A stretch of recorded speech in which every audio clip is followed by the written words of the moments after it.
Hi there, welcome to Namma School. This is me, your Bharat. You know, in our channel, we holistically look towards DevOps as a course. And in DevOps, Python is one of the sessions we need to be covering up. We are in day 5 of Python. Welcome to day 5 of Python, the 1D list. So, as usual, நம்ம எல்லா செஷன்லயும் சொல்ற மாதிரி தான் செஷனுக்குள்ள போறதுக்கு முன்னாடி நம்ம சேனலோட ground rules சொல்லிடுறேன் so that it will be easy for every one of us to get into the same page and understand what we do in our channel in every day's session. 3 ground rules. I'm going to repeat it. Please do concentrate on the rule. First one, do answer or participate in all the Q&A sessions and answer them in the comment box. இது ரொம்ப முக்கியம். This one is very important is because see, that is how I will get connected to you guys, understanding what is that I'm doing good, what is that I can improve myself, and what is that I have to put more efforts that it will be easy to understand with the people. Use comment box very effectively, healthier, that every one of us can get connected. As a community, we can grow to the next level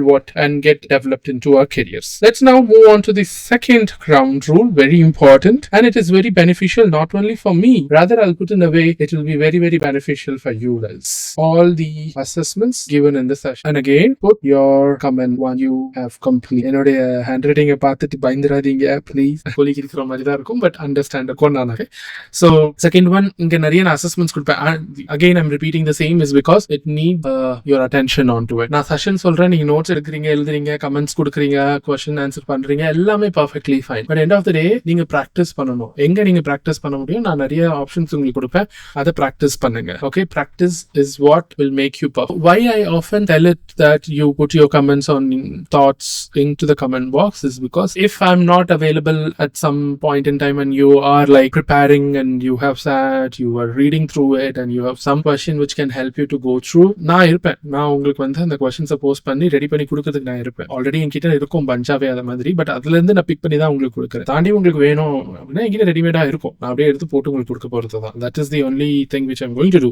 But if I'm not there, நீங்க அந்த 2 hours இருக்கீங்க படிக்க போறீங்க அப்படின்னா comment பாக்ஸ்ல நான் இல்ல, அங்க நிறைய ஸ்டூடெண்ட்ஸ் இருப்பாங்க. ப்ராபபிலி அவங்க ஆல்ரெடி ரீச் அவுட் ஆயிருக்கலாம், அவங்க ஆல்ரெடி அந்த क्वेश्चंस ப்ரிப்பேர் பண்ணி ப்ராபபிலி உங்களுக்கு ஷேர் பண்ண ரெடி. அந்த மாதிரி healthier competition and healthier environment build பண்றதுக்கு தான் this place is all about. நம்ம ஸ்கூல் அதுக்கு தான். ஓகேங்களா?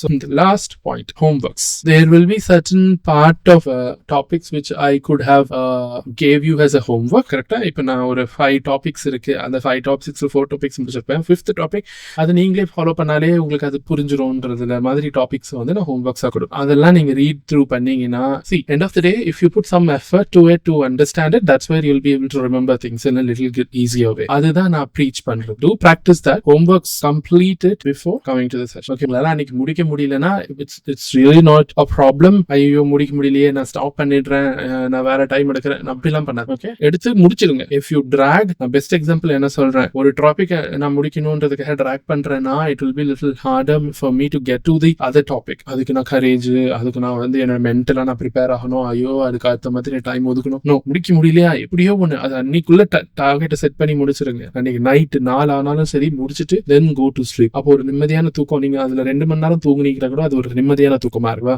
இல்ல இது வச்சுட்டு போயிட்டு okay no I have to sleep properly அப்படின்னு நீங்க யோசிச்சீங்க அப்படின்னா அந்த 6 மணி நேரமோ 7 மணி நேரமோ நீங்க தூங்குறதுமே ப்ராப்பரான தூக்கம். Finish it off. 2 மணி நேரம் தூங்க. Then next day it will be easy and peaceful for you to go through the next subject. These are the 3 ground rules which I often ask my students to follow in the session. Please practice it. Please I request you to follow it. நான் please சொல்றது it is like எனக்கா சொல்றது இல்ல, நான் உங்களுக்காக சொல்றேன். Got my point? Great. So let's now move on to the module that we'll be able to understand where we stand, what we have went through till date. Day 1 we did an introduction to Python. We understood what is data type. Then we went on understanding day 2 with operators and control statements. Day 3 was all about iterations. Day 4 was about functions.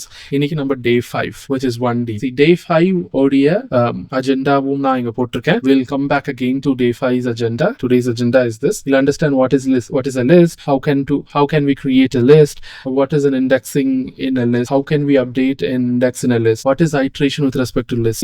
Last session நான் சொன்னல ஃபங்க்ஷனை கொஞ்சம் படிச்சுட்டு வந்துருங்க, because there are certain topics which we will be pulling it here. List is all about iteration. Then we will understand what is slicing in list, slicing methods and steps, and operators. We'll understand about it, how to take list as an input, how to split, how can we use split as a module. இதெல்லாமே இன்னைக்கு நம்ம பார்ப்போம். We'll come back again. We'll do a revisit to the agenda and then we will understand how can we take further to the day 6. Before we getting into the topic, as usual, nammaloda practice panlama, which is recap. Recap of all the days. That is 4 days what we have done. We'll do a quick recap and then we'll start with the day 5. That is a 1D list. Perfect. Let's go. In the recap, let's start with what we have discussed in day 1. Let's go with day 1, what we have discussed. In day 1, we have discussed or we understood what is Python, and in Python, we have understood how Python is a case-sensitive language, and we have run the first Python program, which is Hello World. Then we understood what is data type, and that is integer, float, string, bool. Then later on, we went on understood about what is variable, which is within variable, how we can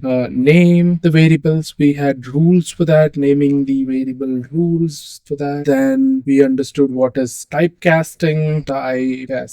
Within typecasting, we did like integer to string and string to integer. Like that, we have understood a lot of concept with respect to typecasting. This was all about what we have discussed in day 1. Let's now understand what we have went through in day. In day 2, we have understood what is operators. Within operators, we have understood what is arithmetic operator. We have understood what is comparison operator. We have understood what is assignment operator. Then the logical operator. Further on top of it, we went on understanding what is conditional statement, which is like if else, elif, then nested. Then we have understood what is indenting and scope, indentation and scope. Then we have understood hierarchy, the order with which we have to do the calculation. That is what we have discussed in day 2. Let's understand what we have done in day 2. So we started the day 3 with introduction to loops. We understood what is while loop. We understood some programmings using while loop. Then we understood about break and continue statement using the while loop. Then we understood what is range functions is all about. And this is the concept iterable and iterator. Then we understood in detail about for loop and break and continue statement using for. This is what we have discussed in day 3. Let's now understand what we have done in day 4, which is functions. In day 4, as I said, it is all about functions. In function, we started with why we need function. We understood with a couple of examples specifically related to banking, ATM and banking system. Then we understood how should we start a function to be declared, syntax of the function statement, how should we create it, how should we declare it, is what we have understood with respect to function. Then we went on understanding the written function or the written statement which we have to be using while we are using function. Should we use it, should we not, is what we have discussed in written statements. Then we have understood about parameter and arguments in function. Then we have understood about the scope of variable and then positional keyword argument in functions. Then we closed it up with default and non-default arguments. As a finishing touch, what we have done is that we have completed the session with something said as docstring. I told this I should have done it in the day 1 itself, but I took the liberty to do it in day 4. I have also given you an homework on day 4 with respect to docstring, because there I have given the list of it, but how, when, how should you use it is what I have asked you to do as an homework. I hope you have done that. With that said, let's now move on to our day 5, that is list 1D for today's session, and understand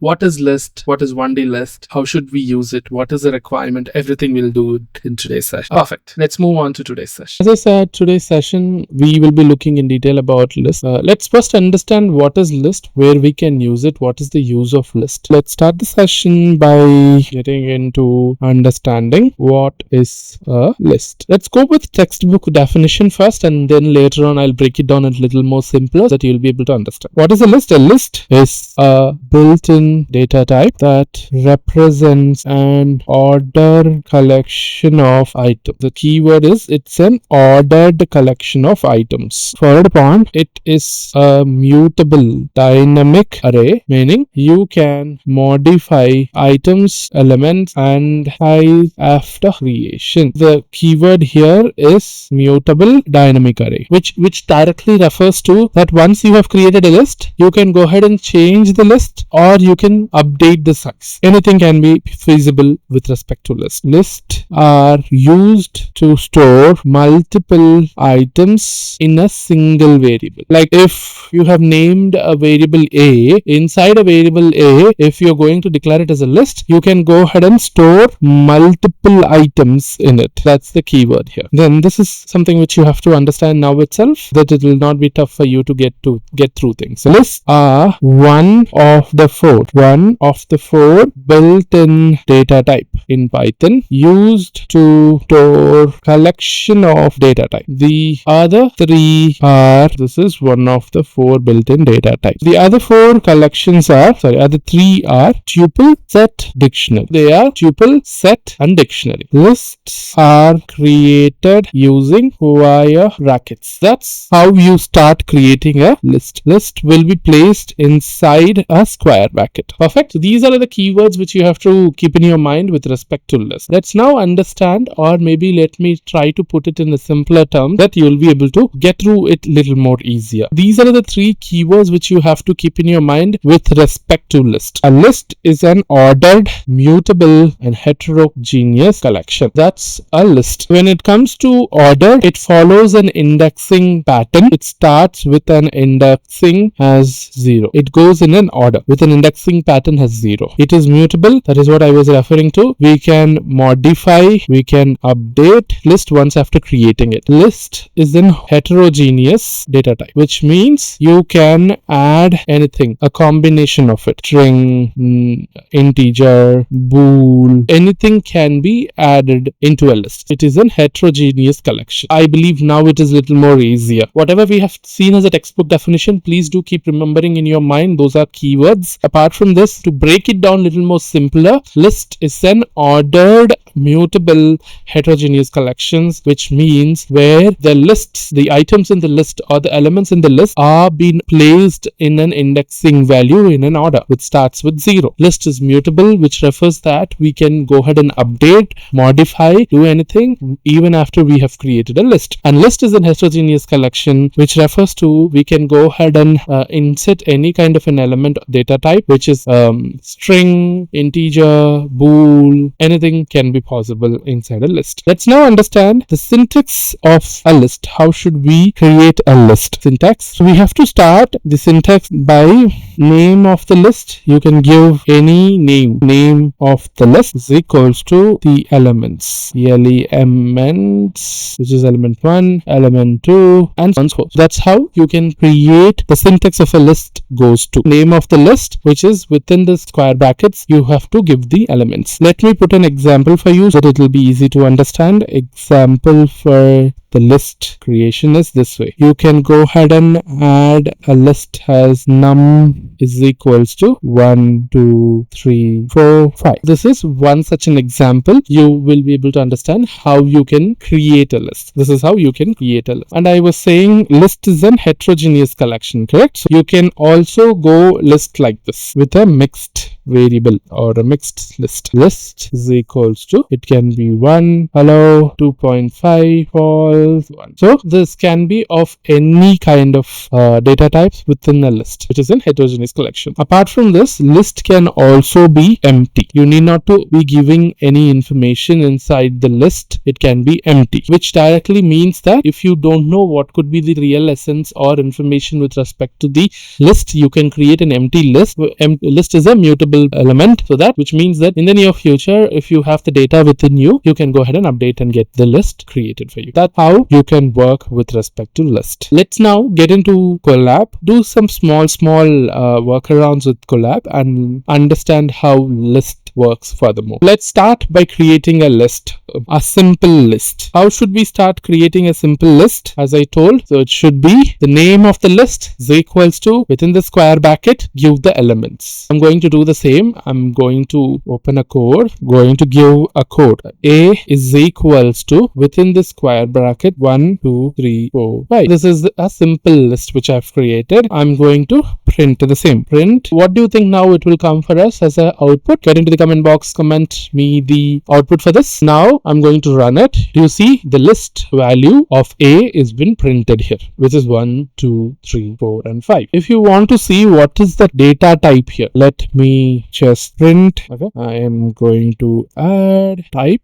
This we have seen in the first class. How can we look for a data type of any variable? Data type, you can print type of the variable name, and if you print it, you can see it's a list. It's a class list. Class you neglect now. We will discuss this in the data structures, where you will be able to get into something such as oops. There we will discuss about classes and all. Now it's a list. The data type is a list. Perfect. Are we in the same page? Able to understand how a list gets created? How should we create a list and all? Perfect. Just furthermore, get into something interesting. We have now seen a list with an integer. Let's do the same with strings. Let's now b is equals to a comma b comma c. Since this is within the square brackets, if it is string, you know how you should declare a string, correct? It has to be in quotes. That's what we have followed. Now I'm going to print b. Let's see how it is going to print. It's more or less the same. Whatever we have seen in an integer, it's going to be the same format for string too. Also, I've told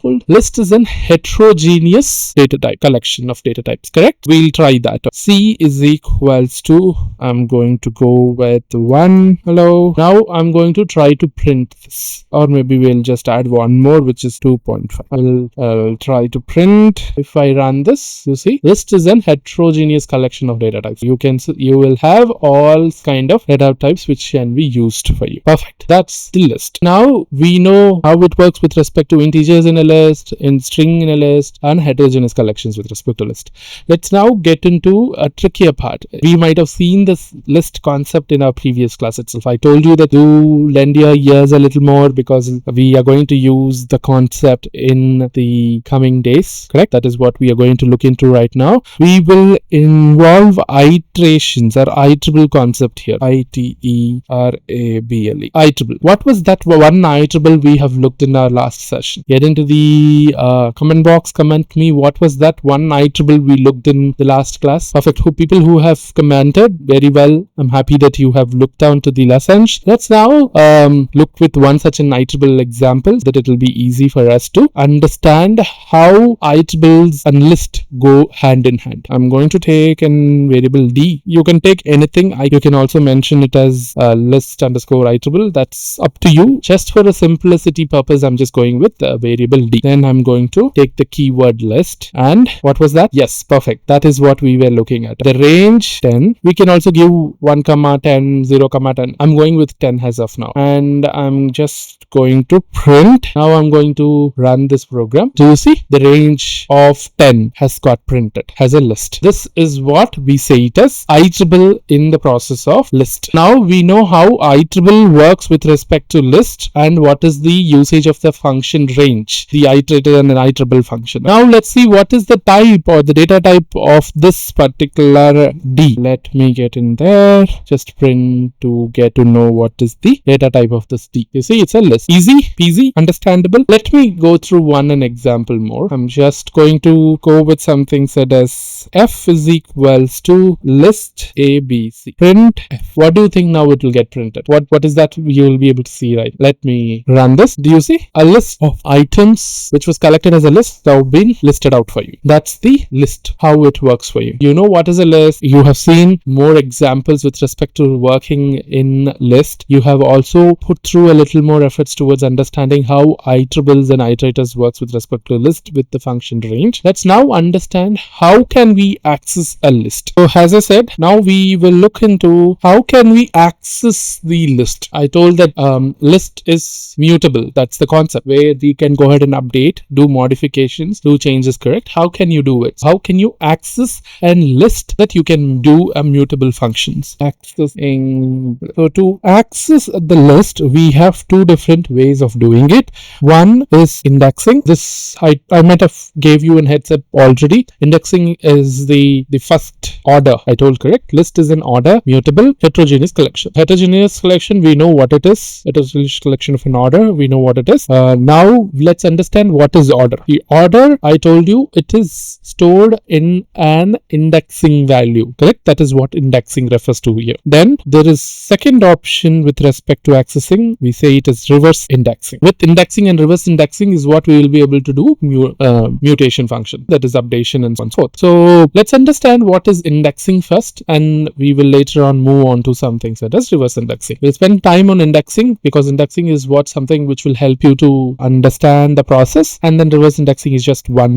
go, which we'll get to have a clear idea. Okay, let's go with indexing. In indexing, let's go with the textbook definition and then further move on. We'll make it a little more simpler. Elements in a list can be accessed using indexing. That's the ultimate reason why we get into index. It maintains the element order as you have entered them inside the array. It determines whatever the elements in the list which you want to access. Indexing is the option which you'll be doing it. How you will be doing it is like it will be maintaining an order with which you will be going and picking up the details which you want to access it. That is what indexing referring to. Then in Python, indexing starts at 0. A of 0 will access the first element. That's how indexing works. So this itself, I think it will give you a clear ideology with respect to what is indexing is. Again and again I'm saying I'm not using a very wonderful platform to write things. I try my best to write things properly. Adjust okay, so please understand the situation. I think it is at least minimalistically readable, not ரொம்ப கிரிக்கிஃபைங்கா இருக்கும் நான் நினைக்கல. ஓரளவுக்கு புரிஞ்சுக்கிற அளவுக்கு இருக்கும் நான் நினைக்கிறேன். If at all உங்களுக்கு அதுவுமே புரியலனா ப்ளீஸ் எனக்கு கொஞ்சம் சொல்லுங்க கமெண்ட்ஸ்ல, so that நான் வேற ஏதாவது ஆப்ஷன்ஸ் இருக்கான்னு பார்க்கறேன். என்னோட பட்ஜெட்ஸ்ல என்னோட லிமிட்ஸ்ல வேற ஏதாவது ஆப்ஷன்ஸ் இருக்கான்னு பார்க்கறேன். But now please understand that I'm not using any fancier version of writing thing. ஒரு மவுஸ் தான், அந்த மவுஸை கிளிக் பண்ணி நான் எழுதிக்கிட்டு இருக்கேன். But this is the only best way I like to teach. So please understand the situation. புரியல அப்படின்னா fractal versions or alternate options இருக்கான்னு நான் பார்க்கறேன். சரிங்களா? Fine. Let's get elements in the list can be accessed, okay, using the indexing. Okay. It maintains order inside the array. That's the term which we have to look towards. In Python, indexing starts with 0. எப்படி நம்ம ரேஞ்சில் பார்த்தோமோ, it starts with 0 and ends with n-1 பார்த்தோம்ல, அதேதான். Starts with 0. So a of 0 is the starting point. Okay, இதெல்லாமே காத்துல வரைகிற மாதிரி இருக்கா? Let me put you a simpler example that you will be able to understand things a little more easier. To understand indexing easier, let me give an example.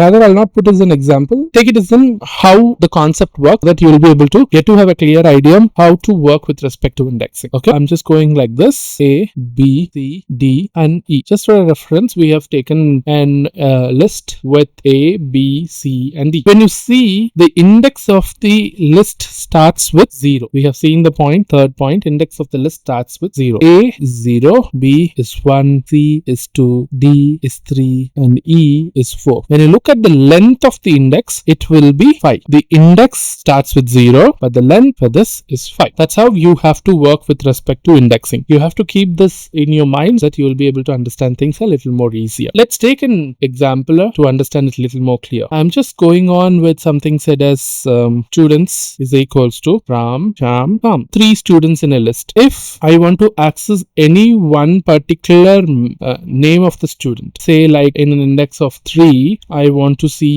the index 3's name. What is the name of the student who is in the index 3? So for that, how should I go with? I'll just go with something said as print student index of 3. I'll get to have the value as comma. Got my point? That's how the indexing works. If I'm going with student of 2 or student of, it is not 3 here, comma, it is student of 2. If I want to go with student of 1, then it will be Sham. If I want to go with Ram, it will be 0. That is what you have to keep in your mind. Say for an example, if I go with something said as print student of 3 3. What will be the output for this? For this, it will be hammer. For this, it will be error. Clear? Easy? Not something which you were expecting of very complicated and so on. No, it is not at all complicated. It is easy to understand. This is how the process looks like. That's the indexing is all about. Let's understand reverse indexing. It's very simple. Let's just get into it. Reverse indexing. Let's go with the textbook definition. It's reverse indexing or negative indexing allows us to access elements from the end of the list like index -1. Repeat the last element the list. That's the simpler change here. Reverse indexing or the negative indexing or slicing, the other word. 3 words are there: reverse indexing, slicing, or negative indexing. Allows you to access the element from the end of the list, not from the beginning. It is from the end of the list, like indexing -1. It represents -1. Let's take the same example so that you'll be able to understand it a little more clear. I'm taking the same example here. Example A, B, C, D, E. You know what is the length of it, correct? The length of it is 5. What will be the indexing for this? So the indexing for this will start from here, which is -1. D will be -2. C will be -3. B will be -4. A will be -5. Why is it not starting with 0? Is because, see, if we are going to use indexing in the first one, it starts with 0. Then if you're going to access, if it is starting with 0 here, then it will coincide with that. There will be a conflict happening. That is the reason things have been moved from here and it starts with -1. It starts with the last value of the list as -1 and end value will be the last. Let's take the same as an example here and let's get into the collab and do some programs there that it will be easy to understand things that you. Now we are in collab. Let's start with some example. Let me take the same example which I have took for the students. I'm going with some name student. Students is equals to Ram, Sham, Kam. We have 3 students in a list of a variable named as student. Okay, let's just print this. Let's print the list. If I do, what will I get as an output for this? I will be getting it as Ram, Sham, and Kam. If I want to see the data type of it, print type type of stud, and if I run this, I will be getting it as a type as list. Maybe I'll just move it a little up. Just whatever we have seen till now is what I'm going to run through it. Now let's access it. Reverse indexing. How could we do it? We will just print. What will we go ahead and do it? Yes, it is already giving that student of 0. If I do, what will be the output for this? It will be Ram. What I'll do here is I'll also try to access the reverse here. I'm going to do the same students, and rather than 0, I'm going to make it as what will be the Ram again. If it is in a reverse order, if I'm going to access, it will be -3. If I print this, what will be the answer? Same. It is according to your need, which is feasible and which you do think that it will be easy for you to work with. You can use the same. Even with the reverse indexing or with the normal indexing, you're going to get the same answer as an out. Say for an example, if I'm going to access something which is not in the range, maybe I'll try with 3, and if I run this, it will give me an error, the out of range error. So make a note of it. These kind of error, if you see something said as a list index is out of range or out of range error, which means it is not within the list which you have provided or within the information which you have provided, it is looking outside the list. So that is what out of range. Now let's do one trickier thing here. What I'm going to do here is like, let's find out the length of this list. How will we find? In Python, we have many libraries. One of the libraries is len library, length of the library. If you want to find the length of the library, what you want to do is like print length, that's the keyword of student. If you run this, now you will not taking a further. For now, I'll just run this. You will see the length of this list is 3, 1, 2, and 3. But last value in indexing is 2. Great. That's how you have to play around with this. Let's little more play around this. Let's play around a little more here. What we're going to do here is like, let me put it like this. Print students. I'm going to use the len library of student -1. Just like a simpler accessing with respect to the len. Let's run this and I'll explain it again. This is just to access the list in a trickier way. This is just like how you can handle situation and work around, implement workarounds and work onto it. This is one of the simplest workaround which you can work with. I'm going to run this as of now. Do you see that? What is that you are inferring here? You have print of student. Student is a variable, and in that you are looking out for length of student. Length of student. What is the length of the student? The list length of the student. It is 3. 3 minus 1. 3 minus 1. 2. Yeah. If it is 2, which is student of 2, that is comma. You got my point? Here just we are taking the length. The length of the student is 3, and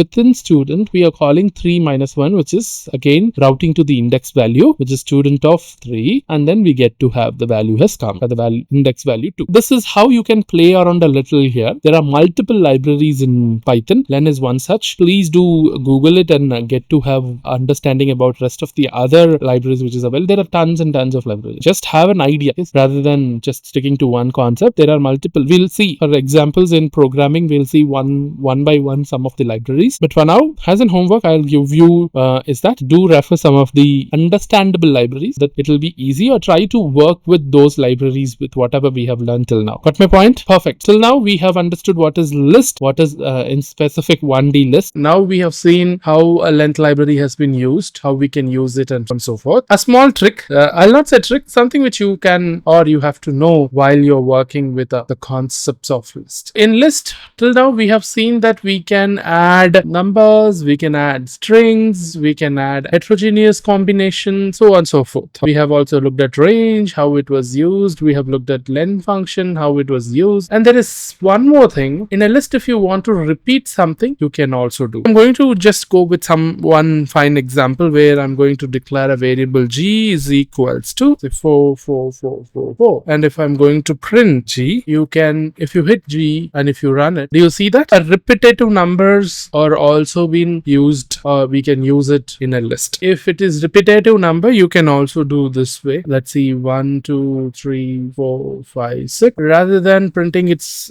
typing it for 6 times. Say if you are doing it for 100th time, then you cannot type it for 100 times, correct? Rather you can go with this option to do, and if you run right now, and you'll get the same. That's how you can use a repetitive statement, repetitive numbers in a list, or repetitive elements in a list. Perfect. Let's quickly go through an quiz and let's get into the other topic. Let me first get into the quiz. So the first question for you, go through it, find out the output. I'm again repeating it for you. Don't take more than 1 minute. Get into the comment section, answer your comment. Your right answer don't exceed more than 1 minute. Perfect. Now it's your second question. Go through it, find out the output, go to the comment box, comment your answer. Don't take more than 1 minute. If you want, yes you can, but please don't take. Pause your video, look at the question, answer it, and then come back. Perfect. Great. Then let's move on to the rest of the topic, which we are going to look at iterations in list. Till now we have looked at what is list, specifically 1D list. We have looked at how we can create a list, how we can access the list, indexing, reverse indexing, and so on and so forth. And I was also talking about with indexing in the list, we can go ahead and do heterogeneous combinations. We can do it in an orderly manner, and so on and so forth. Correct. And there comes the point,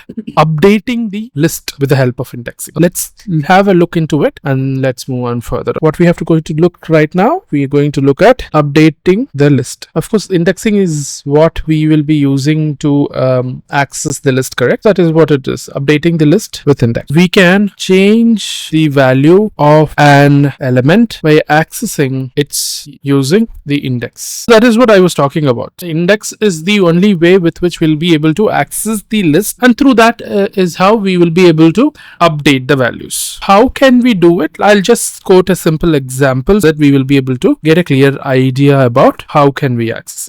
Let's take the same example which we were discussing. We were discussing about the student example, correct? Let's take the same example and let's understand how things work. So I'm just going to copy the same, put it as an example. Student is equals to Ram, Sham, and Kham. I'm just taking the same example. If, say for an example, I want to update Kham's name into some other name. Now the name has been changed. Are you going to update the name of the student? How are we gonna do it is what I'm going to tell you right now. Follow the same thing. Here we are going to say like student, which will be 0, 1, 2 of 2 is equals to, I'm going to add as num. I'm just going to add it as num. What happens is that now this value, num's student's index 2 value, which is num, will get updated in Kham's value. That's how the updation process works. Similarly, say for an example, if I'm going to use something said as students of, instead of 2, I'm using 4. Do we have anything has 4 here? We don't have. This will throw an error. This is how we'll be able to update the values of a student. Similarly, it applies in the negative marking also. Now we have followed it left to right method. If you want to follow the right to left method, that is the negative value method, it applies the same there too. Let's just get into the collab once, and then I'll have this shown there. It'll be easy for everyone of us, and then we'll come back again. Learn iterations over list. Now we are in the collab. Same concept, same problem, same thing is what we have programmed it. I'm going to use the same bit of code, just going to update the value of calm here. Students of 2 is equals to num. Now I'm going to print student. Just look at the end portion, because every print statement will run here. You have to just look at the end of this. When you look here, the name has been changed. When we printed initially when we have printed the student, there it shows as calm, but later on when we have changed it to num in student's index value 2, it has been updated. You see that? Perfect. That's how this works. Updation of a list using the indexing works. Good to go? Great. Same concept. Now let's look how iteration works in list. We have seen how list works. How can we access it with index? With the help of index, how can we update a list is what we have looked at. Now with the same concept, let's see how we can use iterations in list. When it comes to iterations of the list, we can iterate the list easily by using a for loop or other iteration method. It's not necessary that we have to follow only the for loop. We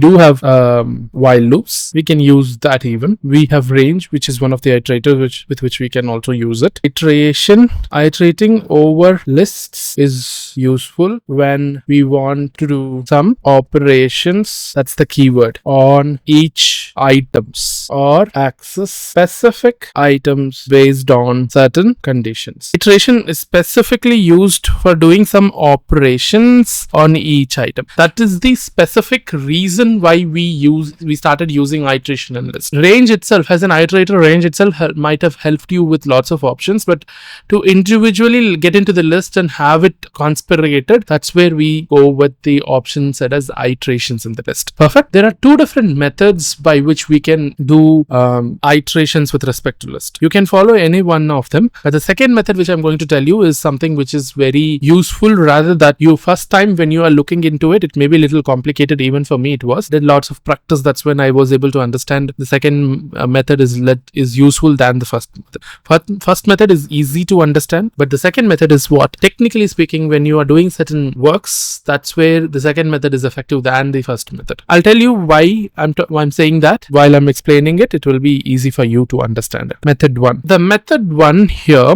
let's take the same example as student, which we have taken before. I'm just going to use the same example. The same example, student is equals to Ram. Here, the same example, student is equals to Ram, Sham and Kham. I'm just going to follow the same example. We'll stick with one example is because it will be easy for you to get related with all the concept. How did we create a list and so on and so forth. Let's go. When you look at here, when we want to iterate it, of course, we are going to go with a for loop or a variable, one variable in an iterator. This is the concept which you have to keep in your mind. Print. What we are going to print? We are going to print the variable. This is what you have to keep in your mind while you're writing the program. The first method. For a variable has been declared in an iterator. Let's just write the program. Just go through it. For, let's just take the variable has anything. Maybe student. Since it is students there, I'm just making it as student in students or name in students. Anything which is which looks easy for you can be taken up. Since it's just a variable, we can use anything as such which is required. Maybe simpler to understand, I'm taking for name in students and I'm going to use print statement, print name. What will happen is that the for loop will iterate every now and then. It will iterate every time when you're trying to call the function. When you're accessing, what happens is that you know how the for loop works, correct? I'm not going to get into deeper of it, but you can understand it a little more easier. When for loop is executed, a name variable will get initiated, name and student. Now the student's value will be Ram. When you're going to print it, it will print Ram's name here. Similarly applies Sham, then it will come to Sham, then Sham's name will be printed, then comes Nam, Nam's value will get printed. That's how the for loop gets iterated and you'll be able to do iteration in the list. It's like an extensive service to the updation method. In list we update, correct? Similarly, it is an extended version of updating your data or changing the variable names. Take it anyways. It is an iteration where you can do it. Perfect. Then let's move on to the second method, method 2. Let's understand how method 2 works. Method 1 is just we are using the variable name and we are pulling out the details from the list. That's it. We are not routing it, we are not pointing it, we are just using a simple list, assigning the value to a variable and making it as a list. That's it. Nothing much we are doing there. But here is where there is logical things works. Same for statement. I'm just going to use the same for statement for I or name. I'm not going to take the student here. I'm not going to take the students here. If I take student, the values in the list will be taken up. That will not work. You have to point your index value here. That's when it will take the required indexing statement and then works accordingly. Say for an example, it may be a little complicated. When you listen it again and again, that's where you'll be able to understand it a little easier. That's how I understood it. I recommend you could follow the same. It starts with range, taking the range function for this, and when you look at the example here, same thing. Shyam's index value is 0, Ram is 0, Shyam is 1 and Kam is 2, correct? That's how it is correct. When we are ranging it as a function, it will be range of 0 to 6. Sorry, there we had 2, it is 3, correct? That's how range is, correct? It starts with the 0 as a value, ends with n minus 1, correct? That's how it is. Or you can also do this way, range 3, that also works. Or the other way is, you can, if you don't know the length of the list, then you can use range in go ahead, length of student. You can do that way also, which will directly point out the length of the student. Any which way it will work. Then you're going to print students of name. This will again give you the range value. See, again and again I'm saying it may be little tricky or little confusing, but when you have understood the previous sessions clearly, here it could be easy. But if you would have taken a little gap also, I could recommend you to please repeat this again and again, or rerun this program, do it in virtualizer. It will go through one by one and you'll be able to understand it a little easier. See, I have been there. I'm not someone very genius and all. Even I had issues while doing this kind of functions. I know what is that confusions happen. Someone who is brilliant, பசங்களெல்லாம் நான் விட்டுறேன். நம்மள மாதிரி அவரேஜான students எல்லாம் இதை நம்ம repeat பண்ணி execute பண்ணி ChatGPT கிட்ட கேட்டு நம்ம இதை பண்ணணும். சரியா? அப்பதான் it will be easy for every one of you to understand it. Fine. இது எல்லாமே ways of accessing your range function. உங்களுக்கு கண்டிப்பா இதை பத்தி நல்லாவே தெரிஞ்சிருக்கும். It's because range நான் யாருமே range function எல்லாம் அந்த அளவுக்குலாம் டீப்பா எடுக்க மாட்டாங்க. அதையே நான் I gave you a detailed session, methods, ways of accessing, அதெல்லாமே டீடைலா எடுத்திருப்பேன். So please do watch range functions in the last session. Okay. நிறைய பேர் rangeன்னு ஒரு ஃபங்க்ஷன் இருக்குன்னு சொல்லிட்டு விட்டுடுவாங்க. பட் அதுக்கு மேல நீங்க you have to do works on it. But நான் கிளாஸ்லயே நம்ம செஷன்லயே நான் நிறைய எக்ஸாம்பிள்ஸ், quiz சரி, உங்க அசைன்மெண்டா சரி, எல்லாமே நான் அந்த functions ரேஞ்ச்ல கொடுத்திருப்பேன். So do practice it that you'll be able to understand. Fine. நம்ம இதுக்கு எல்லாத்துக்குமே கொலாப்ல ஒரு எக்ஸாம்பிள் பண்ணுவோம். அப்ப you'll be able to understand it a little more better. இப்போ நான் என்ன செய்யறேன் அப்படின்னா, I'm going to get into the third method. 3 methods இருக்குன்னு சொன்னல, third method பார்க்கலாமா? இது ஆக்சுவலா மெத்தட்னு சொல்ல மாட்டேன், 2 methods தான் ஆக்சுவலா. டெக்னிக்கலா பாத்தீங்கன்னா அதுதான் 2 methods. This third one is out of your box. I'm taking it. இது இன்னமும் டீடைலா நம்ம எப்பனா tuples, enumerators எல்லாம் பார்க்கும்போது இன்னும் டீடைலா தெரியும் உங்களுக்கு. பட் இப்படி ஒரு ஃபங்க்ஷன் இருக்குன்னு இப்பவே ஹைலைட் பண்ணிடுறேன், so that அங்க பார்க்கும்போது உங்களுக்கு இது ஈஸியரா இருக்கும். Okay. For name students in enumerator, இது ஒரு keyword, enumerator students. இங்க நான் name studentனு கொடுத்திருக்கேன், கன்ஃபியூஸ் ஆகாதீங்க. அதுக்கு தான் நான் இந்த இடத்துல ஐன்னு கொடுத்தா it could be easy for every one of us to get it correlated. where I na index, அந்த index value வச்சு access பண்றோம் அப்படின்றதுக்காக I. If now I'm taking I, method 1 and method 2 ரெண்டுத்துமே combine பண்ணி யூஸ் பண்ற method தான் இது. Don't get confused, clear-ஆ இருங்க. It's very simple. If it is getting confused, நீங்க என்கிட்ட டைரக்டா DM பண்ணுங்க, நான் திருப்பி உங்களுக்கு தனியா வேணா நான் எடுக்கிறேன், இது தனியாவே எடுக்கிறேன். இது நீங்க ஒரு 2-3 தடவை பிராக்டிஸ் பண்ணுங்க, லிசன் பண்ணுங்க. Then every doubts will get cleared by yourself. அது தவிர்த்தும் உங்களுக்கு வந்து டவுட்ஸ் இருந்ததுன்னா feel free, I'm there to help you out to explain it further. I'm going to do it as print I, name. இப்போ இங்க என்ன print ஆகும் தெரியுமா? What will be the printing statement here? It will be, இங்க print ஆகிற value எப்படி இருக்கும் அப்படின்னா, இண்டெக்ஸ் வேல்யூ கூட சேர்த்து நேமும் லிஸ்டோட வேல்யூமே print ஆகும். இண்டெக்ஸ் வேல்யூ ஐயோட வேல்யூ 0-ஆ இருந்ததுன்னா நேம் வந்து ராம், 1-ஆ இருந்ததுன்னா ஷாம், ரெண்டுமே சேர்ந்து print ஆகும். 2-ஆ இருந்ததுன்னா காம். இங்க இதோட வேல்யூ என்ன பிரிண்ட் ஆகும், இங்க வந்து ராம் ஷாம் ஹாம், மேலேயும் அதே சேம் அவுட்புட் தான், Ram Sham and Kam. Now I think it is understandable with respect to iteration, correct? How we can do iterations with respect to list. Now let's get into collab once, and I will do all the three methods with the same student example, and you'll be able to understand things a little more easier there. Fine. இப்போ நான் வந்து just for clarifications நான் இங்க highlight பண்ணிடுறேன். இது வந்து updation. நம்ம பார்க்க போறது வந்து method 1. Perfect. நான் இங்க என்ன பண்ண போறேன், method 1ல வந்து same student உடைய வேல்யூ நம்ம கிட்ட இருக்கு. நம்ம இப்போ என்ன செய்ய போறோம், for வச்சு iterate பண்ண போறோம். index value கிடையாது, no index value. நார்மலா ஒரு லிஸ்ட்டை வந்து iterate பண்ண போறோம். for இங்க நான் ஸ்டூடெண்ட்ஸ்க்கு பதிலா நேம் யூஸ் பண்றேன். நேம் ஒரு variable name in students. okay, உள்ள வந்து what I'm going to do is like I'm just going to print name. perfect. இப்போ நான் இதை ரன் பண்ண அப்படின்னா இது first method. I'm just going to run this. Run பண்ணா என்ன தெரியுதுங்க, ராம் ஷாம் அண்ட் நாம் பிரிண்ட் ஆயிடுச்சா. just for our convenience and sake purpose நான் என்ன செய்யறேன் அப்படின்னா end is equals to கொடுத்துட்டு இப்போ நான் ரன் பண்ணேன் அப்படின்னா எல்லாம் ஒரே லைன்ல பிரிண்ட் ஆயிடும். just for நம்மளோட ஈஸி அண்டர்ஸ்டாண்ட். மெத்தட் 2க்கு போறேன். இப்போ இது இண்டெக்ஸ் வேல்யூ வச்சு பாக்குறோம். ஓகே, இப்போ நம்ம செய்ய போறது என்னது, for I in the range. அது நீங்க டக்குன்னு நம்ம மெத்தட்ஸ்குள்ளேயே போறோம் அப்படின்னா டக்குன்னு வந்து ரேஞ்ச் அப்படின்றது வந்து நம்மளுக்கு ஞாபகம் வந்துடும். in the range நான் வந்து length ஃபங்க்ஷன் இங்க யூஸ் பண்ணிக்கிறேன். length ஃபங்க்ஷனை கால் பண்ணிக்கிறேன். பை டிஃபால்ட் அதுதான் காட்டுது உங்களுக்கு. len student ஃபங்க்ஷன் நான் கால் பண்றேன். print student of I, print student of I, ஆமா சேம் நம்மளோட கன்வீனியன்ஸ் பர்பஸ்க்காக நான் ஸ்பேஸ் கொடுத்துக்கிறேன். பெர்ஃபெக்ட். students of I. இப்போ நான் இதை ரன் பண்ணேன் அப்படின்னா you see I do get the same statement. Space கொடுத்தேன்னா பெர்ஃபெக்ட். ரெண்டுமே நான் end கொடுத்ததுனால ரெண்டுமே ஒரே இதுல பிரிண்ட் ஆகுது. don't get confused on that point. this is how it is. now let's try to do method 3 பண்ணலாமா, enumerator வச்சு பண்ணலாம். என்ன சொல்லலாம், for I name. நான் என்ன பண்ண போறேனோ அது the collab itself is giving you all this.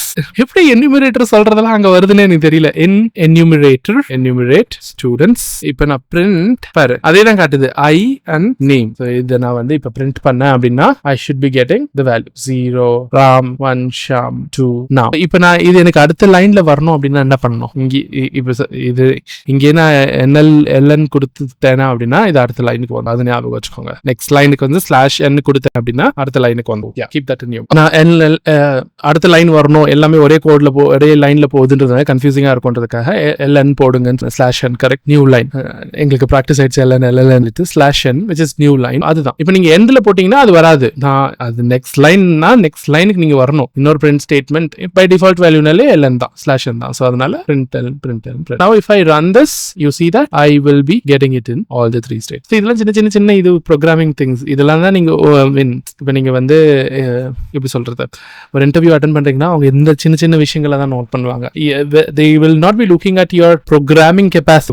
அப்படியே பண்றாங்களா, yeah that is there again. how efficient, how are you effectively looking out for things, அதெல்லாமே தான் இருக்கு. சின்ன விஷயங்கள் தான். fine. இது ஒன்னத்திலேயே we have learned everything. how can we create typecasting பார்க்கிறதுக்கு யூஸ் பண்ற மெத்தட் இது என்ன டைப் ஆஃப் இது இன்டிஜரா ஸ்ட்ரிங்கா பூலா அப்படின்னு பார்க்குற மாதிரி லிஸ்ட்டுக்கு டைப் காஸ்டிங் பார்க்கறதுக்காக பார்த்தோம். then we have accessed the indexing value, the index. இது வந்து reverse indexing, same thing, accessing the index, reverse index, அது பார்த்தோம். then again இது ஒரு wrong print statement like out of box print statement, இது error கொடுக்கக்கூடிய print statement இது. then len ஃபங்க்ஷனை வச்சு நம்ம எப்படி யூஸ் பண்ணுறோம். அடுத்தது ஒரு சில ஃபங்க்ஷன்ஸ் நம்ம பார்ப்போம். len ஃபங்க்ஷனுக்காக நம்ம இதை எப்படி யூஸ் பண்றோம் அப்படின்றது. len ஃபங்க்ஷன் யூசேஜ் பார்த்துட்டோம். then len ஃபங்க்ஷன் வச்சு ஒரு எக்ஸாம்பிள் பார்த்துட்டோம். then updation, method 1 of iteration, method 2 of iteration, method 3 of iteration is what we have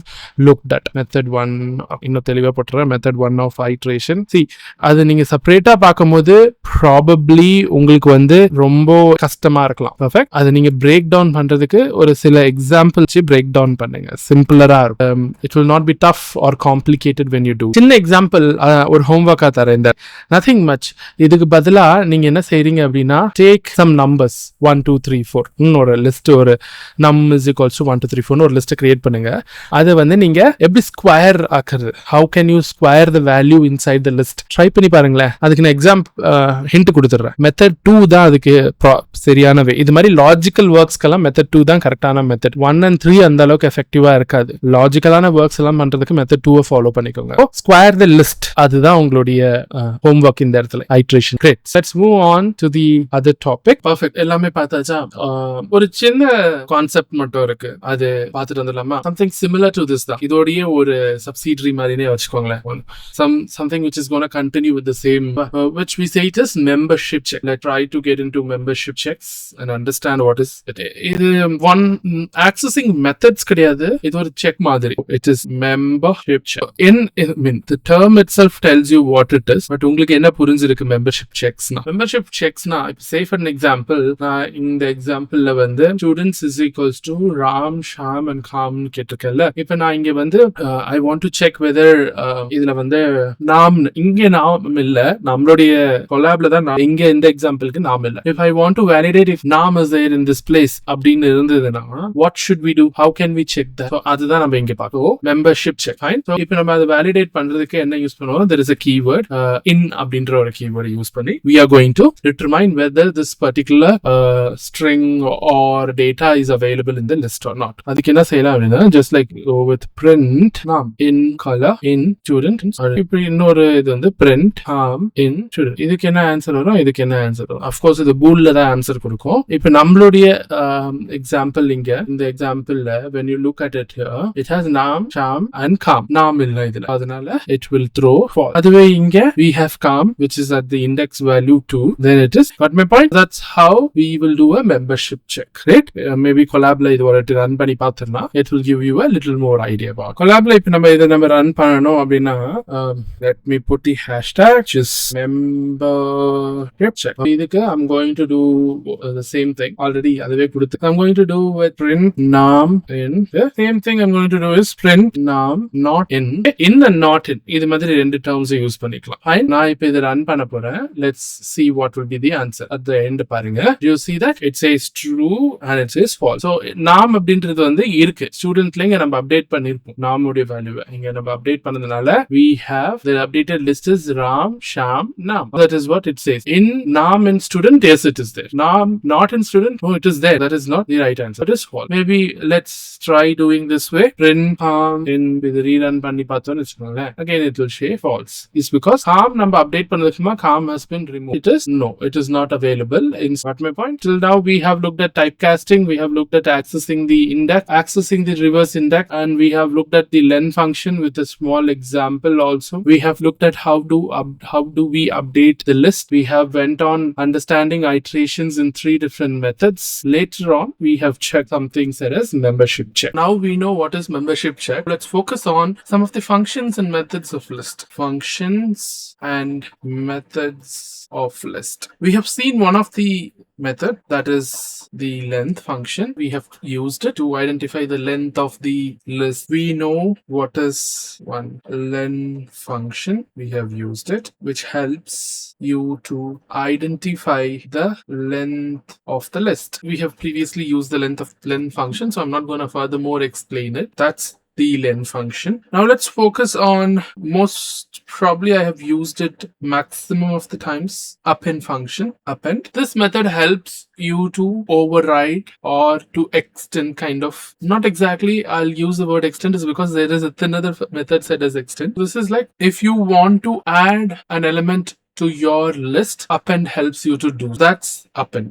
It helps you to append the object to end of the list. Yeah, technically speaking, append helps you to add an element to the list at the end. If you're going to add a new element, if there is a new element to your list which is need to be added, you can use append function, which will help you to update your list. The syntax for append function is list dot append element. That's the syntax which we have to use while we are performing an append operation. Let's try with an example that it will be easy for us to process things better. We have a list that is num. Num is equals to 1, 2, 3, 4. I'm going to append this. I have a list that is num, which has 4 elements in it. I want to add one more element to the list. What I'm going to do is like, I'm just going to go with the syntax, which is the name of the list, num dot append, and the element which I want to insert. It is 1, 2, 3, 4. Now I'm going to add 5. If I do, the output for this will be 1, 2, 3, 4, and 5. This is an element which I want to add to the existing list. Say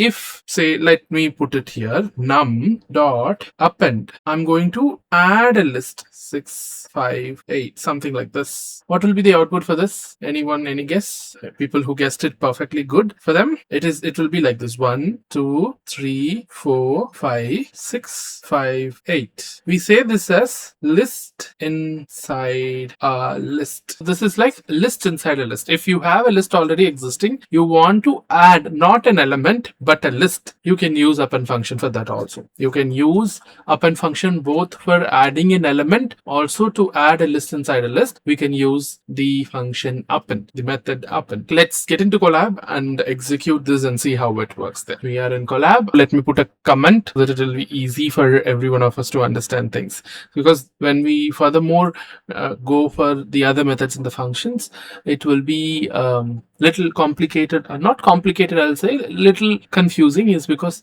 most of the other things also like more or less similar to this, just a small changes, and it gives meaningful information. I'm putting comments for all the methods of the functions which we are going to use. Let's go with append now. Same example, I'm going to take it up. Num is equals to 1, 2, 3, 4. I'll go with 4. And if I go with the num dot append 5, if I execute, it will not give. I'll print it. Print num. Now I'm going to execute this. If you see the execution of it, you see the execution of this, you get 1, 2, 3, 4, and the fifth list is 5.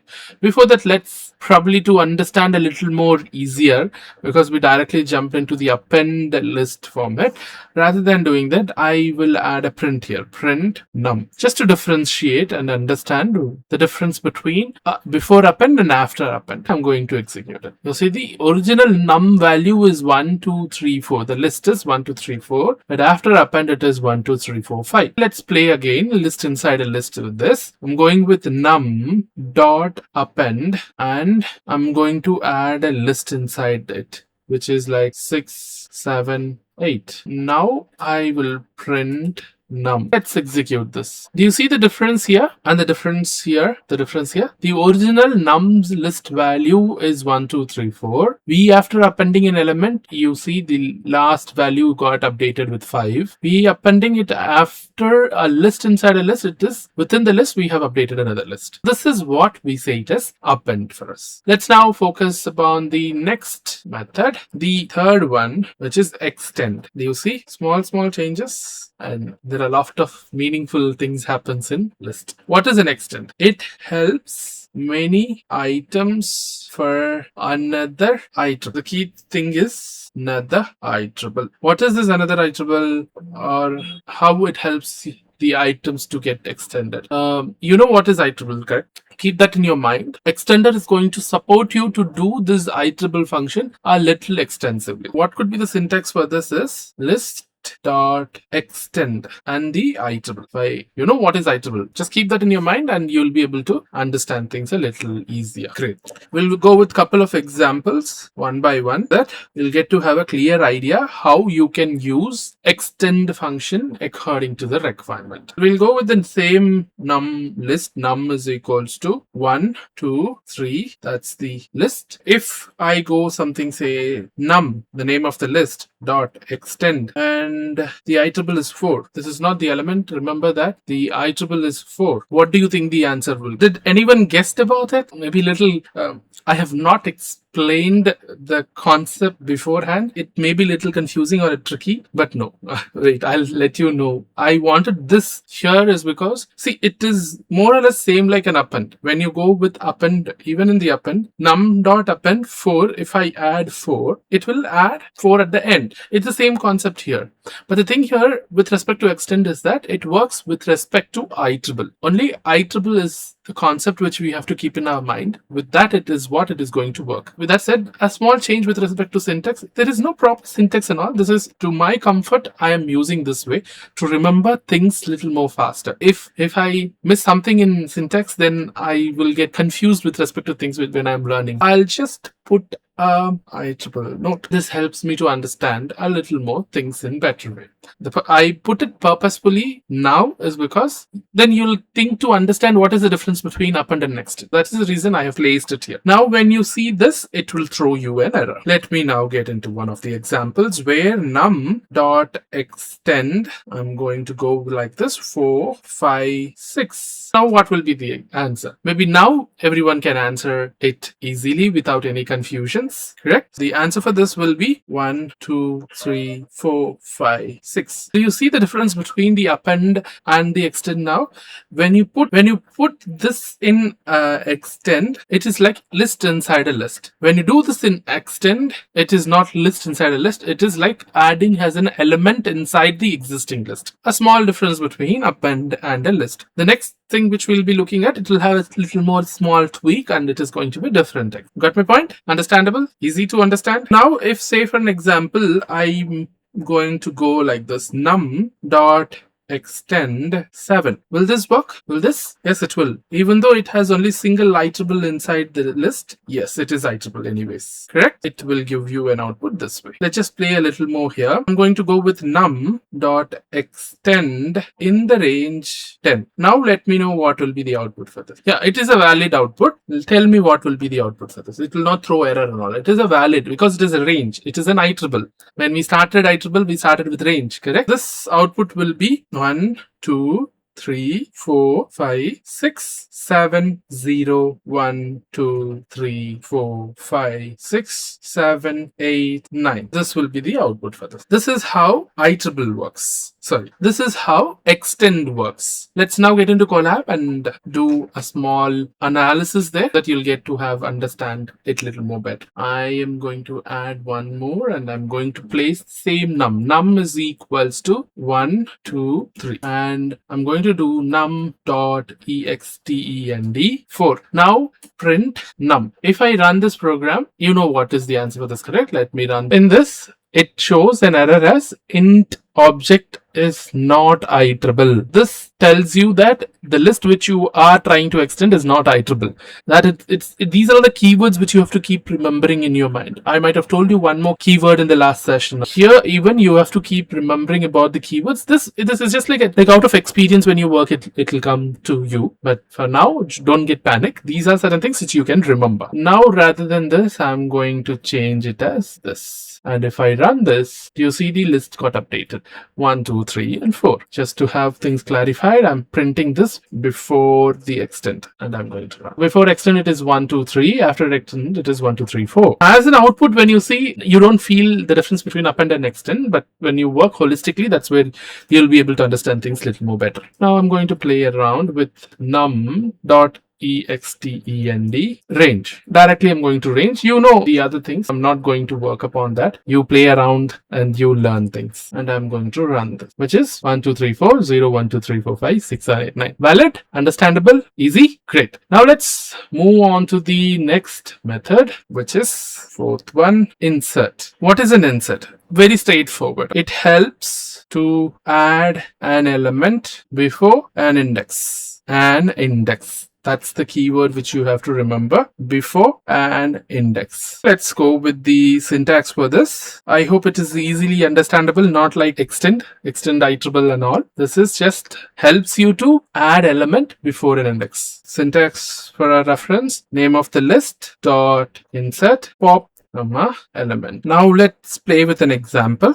I'm going to play with the same list. Num is equals to 1, 2, 3, 4, 5. I'm going to use this as an element list. Here it says element before indexing. For that, let us label the indexing value so that it will be easy for us to understand things. 0, 1, 2, 3, and 4. Let's go with the syntax. Name of the list num dot insert pop. From where? At what position? Pop is the position here. At what position you want to add this element? element. Say for an example, I want to add an element after 4. 4 here I'm referring this, the list element 4, I want to add after this. Okay, so for that, what is the position which I'm looking at? I'm looking at 3. I'm looking at 3, which means I want to add an element after 4. The element after 4 will have a place, already there is an element which is having a place value 4. If I add a new element, that element will have a place value as 4. You have to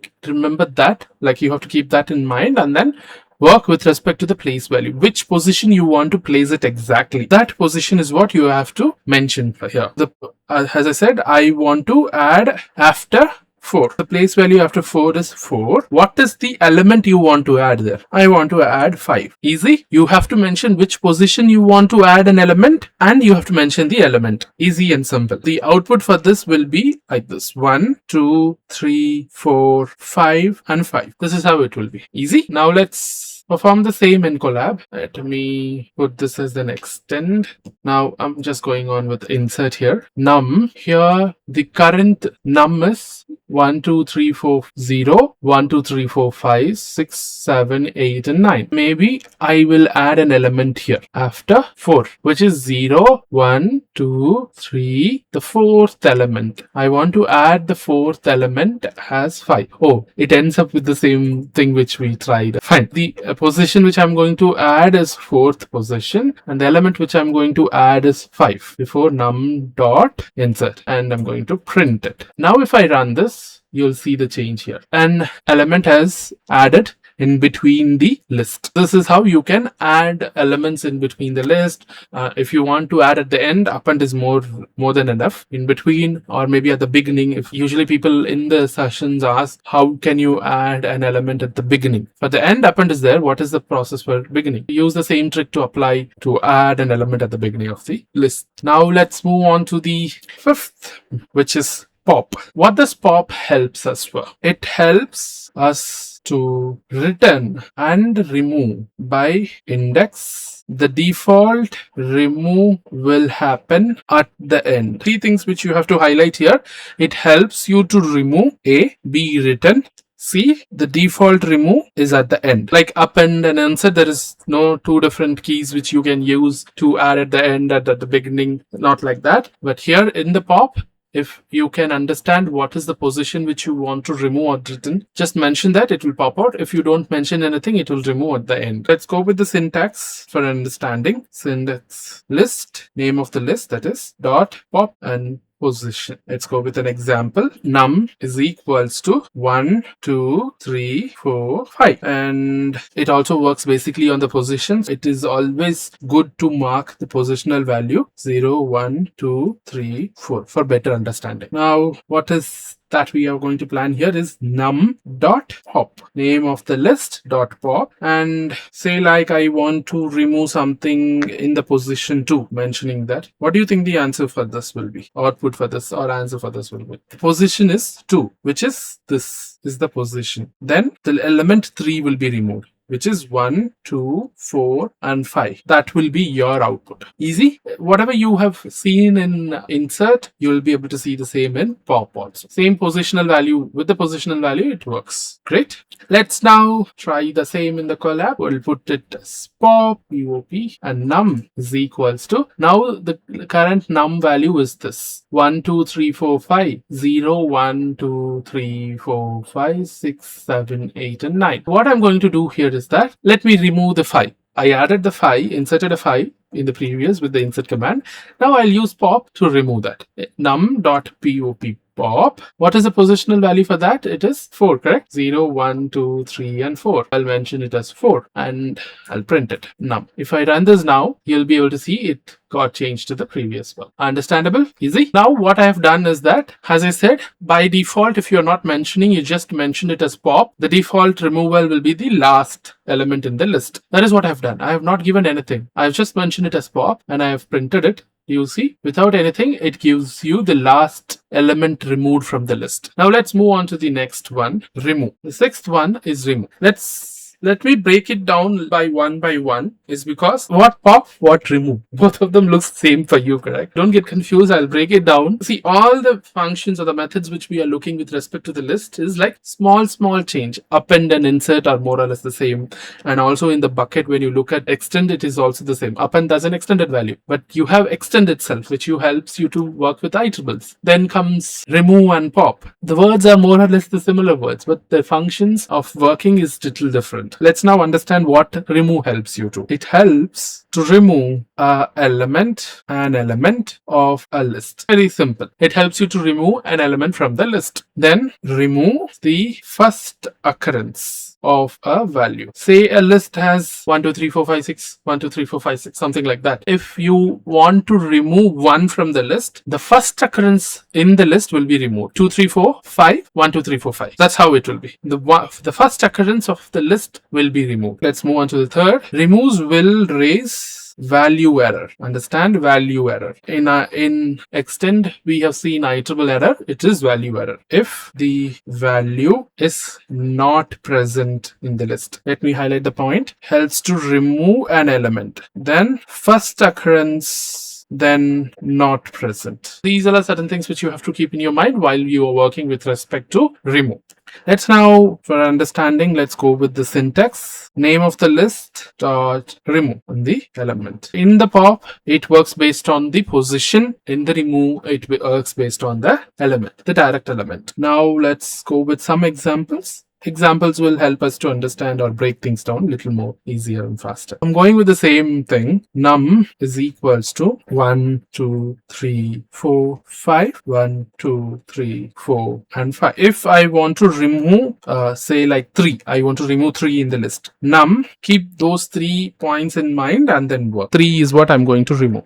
Next, it will remove the first occurrence. It will remove the first occurrence. Understand all this and answer me this. Num dot remove 3. What will be the output for this? The output for this will be 1, 2, 4, 5, 1, 2, 3, 4, 5. Easy. This 3 will get removed, but this will not. It will be staying back. It will get cancelled and this will be staying back. That's how remove works. Let's now get into Colab and run this program. Our current list is this. Our current list is this. Out from this, I want to remove, say like I'll remove 4. For that, num dot remove 4, and I'm going to print num. When you do this, you'll be able to see the 4 has been removed.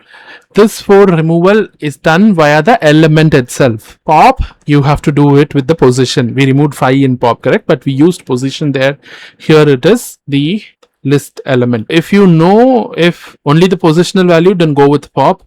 If you know the element details, then go with remove. As per the requirement, we work accordingly. Now, say for an example, I was remembering there was a number 9 in it. Maybe I will try to remove that. Remove 9. And I'm going to print this. If I run this, it will throw an error, value error. That's what you have to remember when you're working with respect to remove function. Easy? I'll remove this because we have list of other things. I'm going to proceed with the same.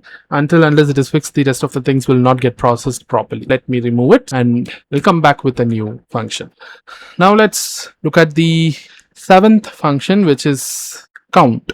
Now you can relate count with length, correct? But it has a little difference in it. Just a small difference in the count and not much bigger difference with respect to count and the length. Just a small difference. Count helps you to return the number of elements with the specific value or element, anything. That's the count. Let's try with the syntax. Just for our reference, it is list, name of the list dot count and the element. And example for this, num is equals to 1, 2, 3, 4, 5, 6, 6, 6, something like this. And if I want to know the count of the element, that is how many 6 are present in this list, if you want to understand that, just mention the num dot count. And if you want to understand number of, like how many times the 6 is existing in this list, you just add 6 into the count and the output for this will be 1, 2, 3, 4. It will be 4. That's the count. Very easy, very simple.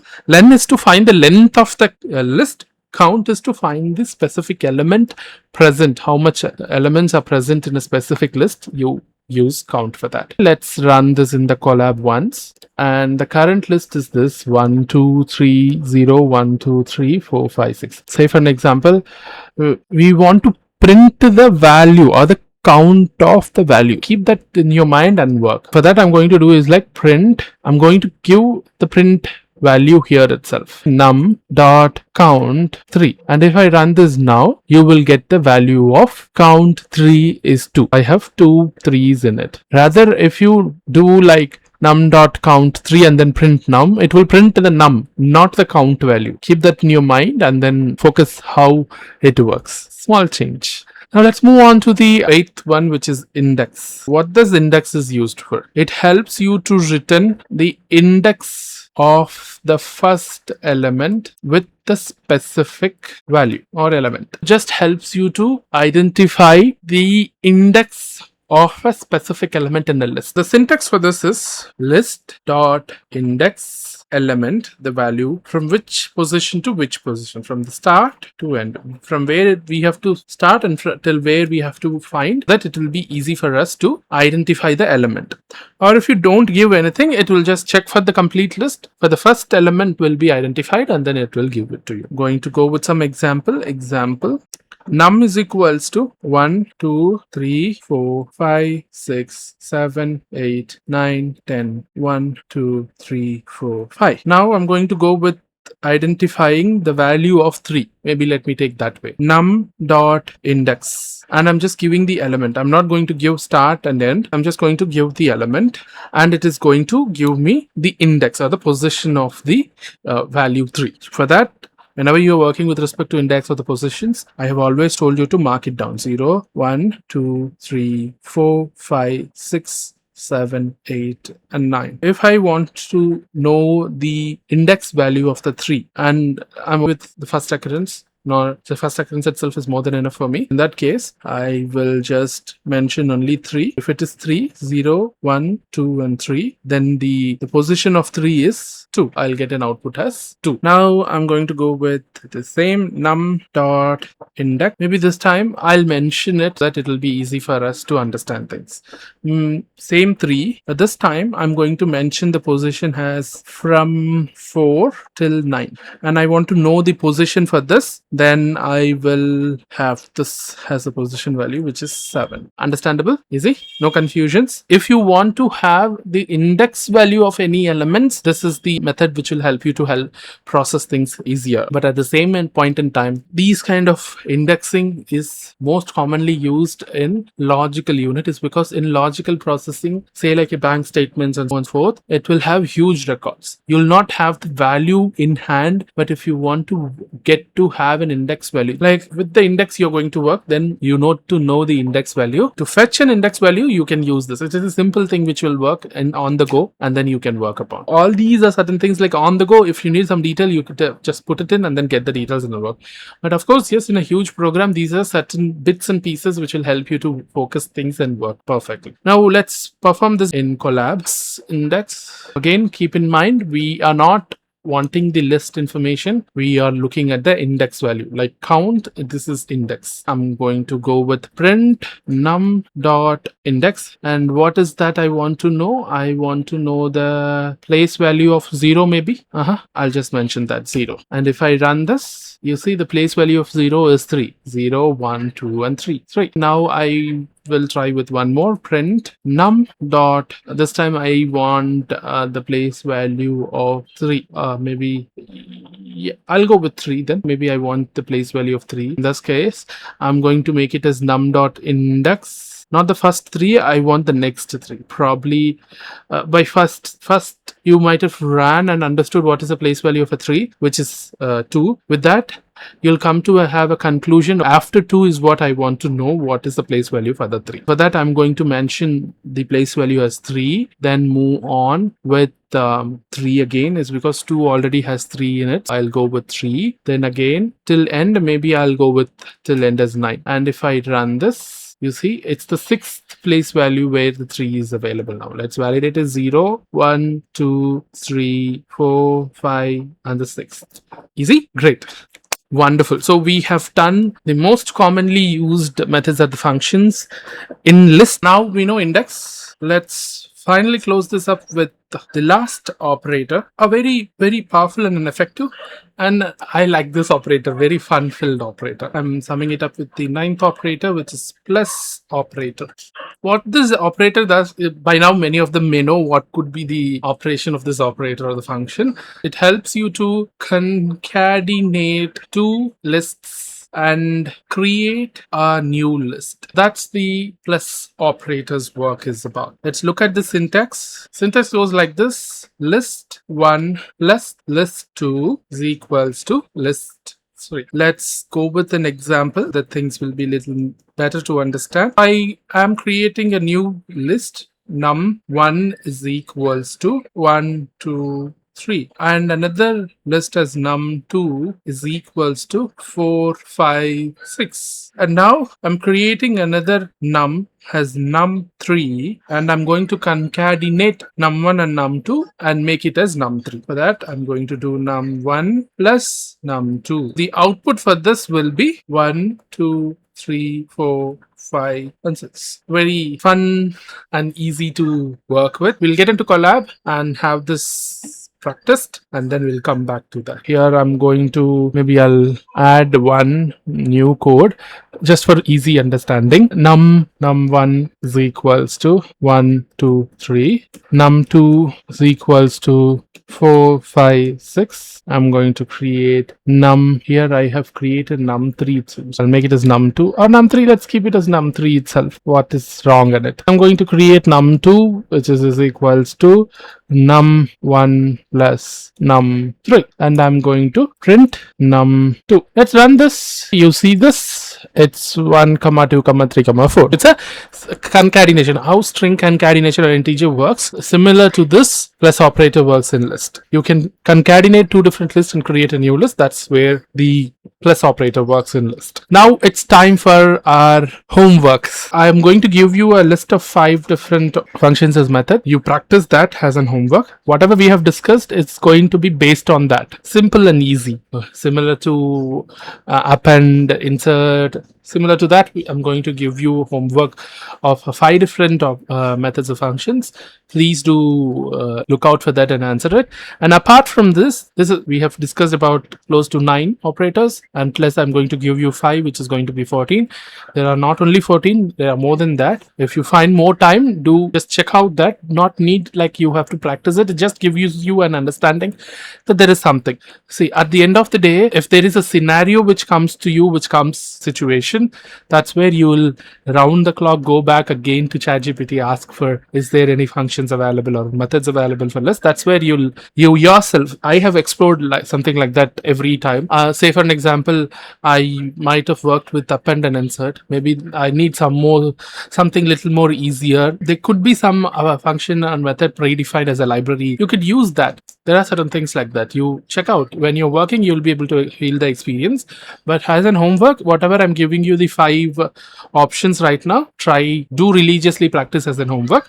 Apart from that, if you find time, do the rest of the other research work. The homeworks for you will be: first one, clear; second one, copy; third one, sort; fourth one is reverse; and the fifth one is in operator, something similar to your plus operator, in operator. See, both clear and copy, like append and insert, clear and copy works. Sort and reverse, ascending order and descending order. It's ascending order and this is descending order, and this is logical work, this is simpler work, and this is similar to plus operator. All these are like some of the combinations which we have learned, some of the combinations which we have worked upon to practice this. Now let's do a quiz, small quiz round. Concepts which in a quiz round. Perfect, great. So same rule. Now comic questions, just go through it. Don't take more than 1 minute. 1 minute kulla ad understand pannite get into the comment box, comment the answer there. Great. First number, I'm starting with the first quiz for you. This is your first quiz. Go through it. Don't take more than 1 minute. Pause it if you need time. Pause it. Go to the comment box, answer it, and come back. Now I'm moving to your 5th question. This is your 5th question. Go through it. Don't take more than 1 minute. Answer it and come back. Let's move on to your 6th question. Yeah. Go through this. Don't take more than 1 minute. Answer it in the comment box. Come back to the session. Wonderful. We have done 3 different questions for whatever we have looked till now. With that said, let's move on to the next topic, which is slicing.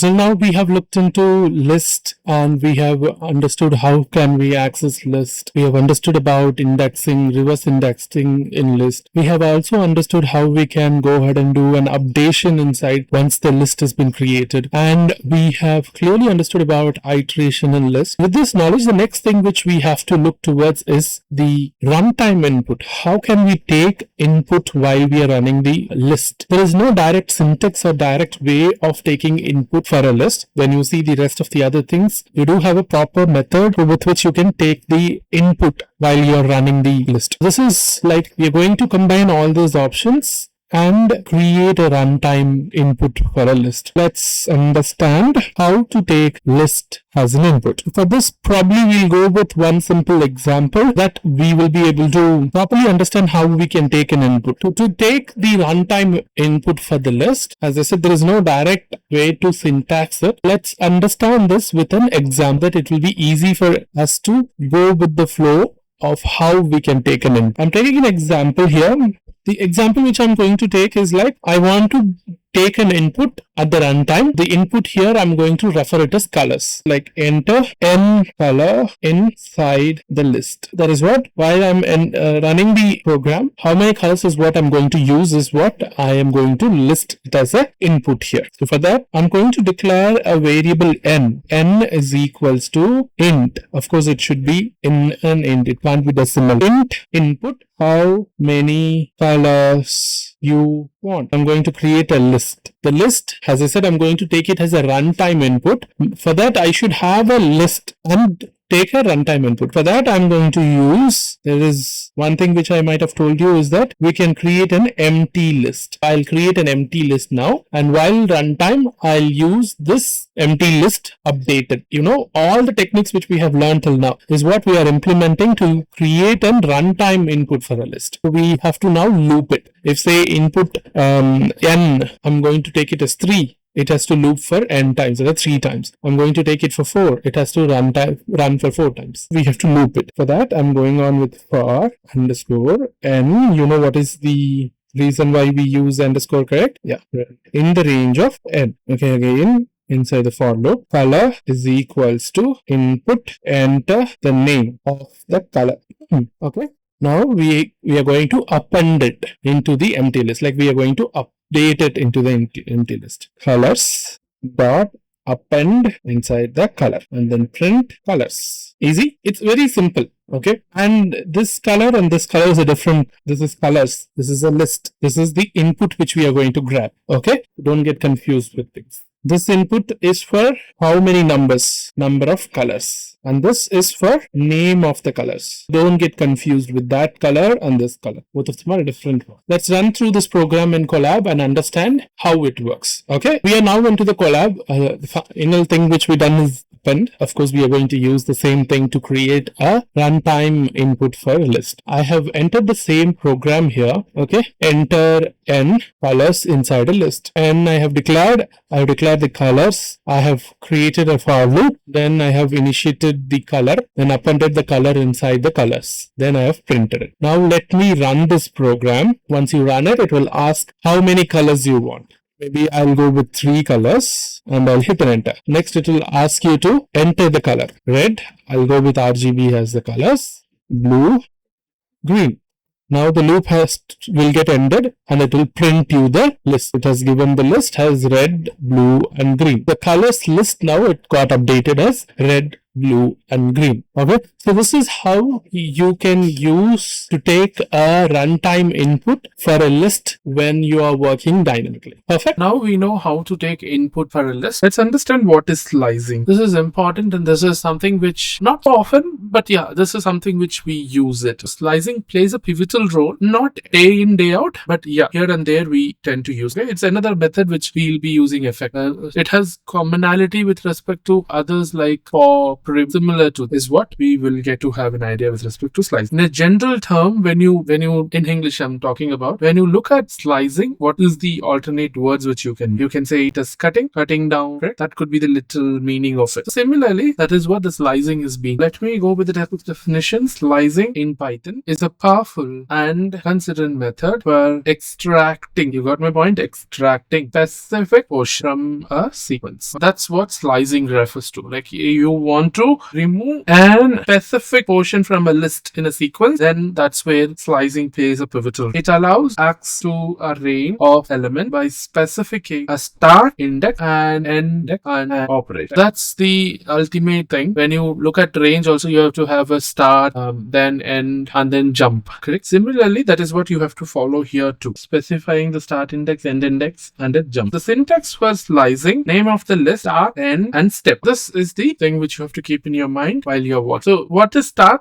I think you can correlate. Start is the beginning from where you want to start the list is what start refers to, and end is till where you want to take this up, and step is like how many jumps you want. That's the slicing process all about. You want to just specifically pick out a sequence of number in a list and assign it to another list or create a new list. You can do it. Let's go with one of the examples that we can think a little more. Example, let's consider the same list. Num is equals to 10, 20, 30, 40, 50. Let's take the index value 0, 0, 1, 2, 3, 4, minus 1, minus 2, minus 3, minus 4, minus 5. This is how the indexing works. You have been slicing, as I said, it is totally dependent on index. Index value is what will help you to pick out a specific set of values and use it. That's about slicing, correct? You have to keep in your mind with respect to the indexing value, which will help you to work with respect to slicing. Now, what I want to do is that I want to remove a set of lists in it, which is like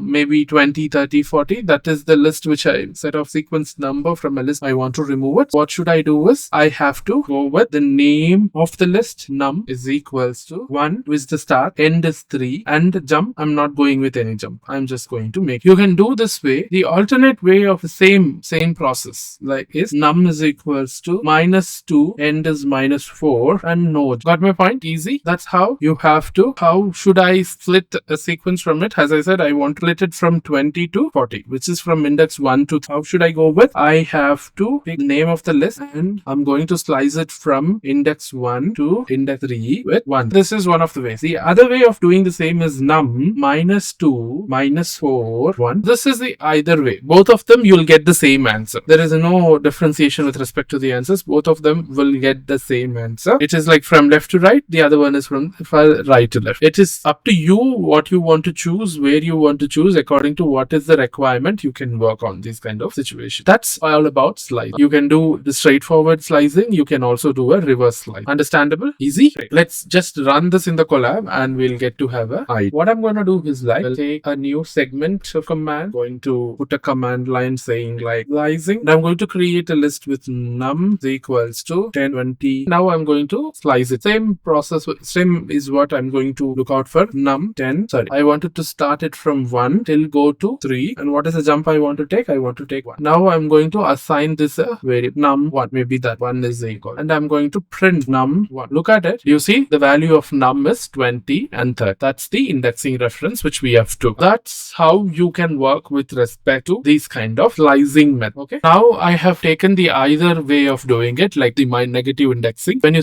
do the reverse or the negative indexing, I have said follow the same thing. Minus 4 to minus 2, and I have went on with 1 jump, which helped me to get to the same list. You can do it the either of the this or the that. Any one of them will help you to get to the same value which you are looking. Perfect. So that's all about slicing. Very important and very logical way of using it. Again, this is not anything which works on the value is not much of logical use, but anything which works on indexing is it has lots of logical values. Perfect. Great. Now we have looked at lots of methods. We have understood about things more about methods in slicing. There is one final thing which we have to wrap up before we end up the session. This is very effective.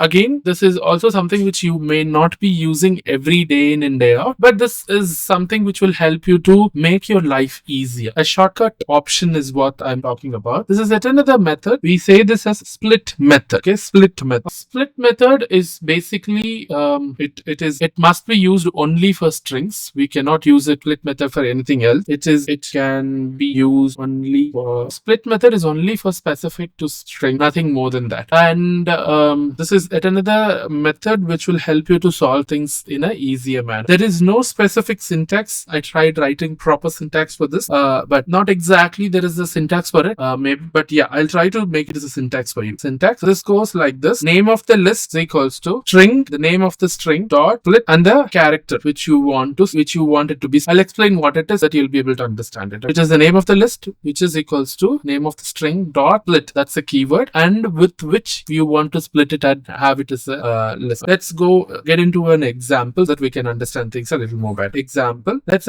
look at it this way. You have a string variable with a string which is written as how are you. This is the string which has been split with an hyphen in between the strings. Now what I'm doing is like I'm going to create a list. So string underscore list, created a variable, name of it, and I'm going to use the name of the string dot split, and the character with which I'm going to separate is, you can go with a blank space also, a small space, and yes, that is also acceptable. The output for this will be, there will be a list which will get created in a variable string hyphen list, and it will be how are doing. This is how it will split. Perfect. With that said, we have covered all the topics for today's session. Let's just quickly do a quiz to what are the topics we have discussed, and with that we will just wrap up the session for right now. I hope you enjoyed the quiz. Let's just quickly summarize or get into understanding whatever we have discussed in today's session. Let's get into the agenda for today and quickly go through what else. If there is any topic which we have missed, we'll take it. We started with understanding what is a list, right? We went on understanding that what is a list, and then we went on understanding how to create a list. Then we understood the way of accessing the list, that is